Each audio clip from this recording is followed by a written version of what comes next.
TET आता वर्षातून 2 वेळा केंद्रीय माध्यमिक शिक्षण मंडळातर्फे शिक्षक पात्रता परीक्षा वर्षातून 2 वेळा घेतली जाते. त्या धर्तीवर आता राज्य परीक्षा परिषदेकडूनही वर्षातून 2 वेळा शिक्षक पात्रता परीक्षा आयोजित करण्याचे नियोजन करण्यात येत आहे. त्याबाबतचा प्रस्ताव राज्य शासनाला पाठवण्यात आल्याची माहिती परीक्षा परिषदेचे अध्यक्ष डॉक्टर नंदकुमार बेडसे यांनी दिली. सर्वोच्च न्यायालयाच्या निकालानुसार शिक्षकांना टीईटी बंधनकारक झाली आहे. या पार्श्वभूमीवर यंदा परीक्षेसाठी 4,75,000पेक्षा अधिक नोंदणी झाली आहे.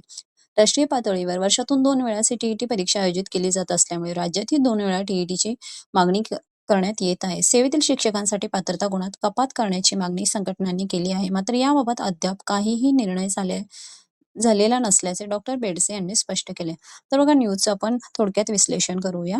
बघा, याच्यामुळे काय फायदा होणार आहे? संधीत वाढ होणार आहे.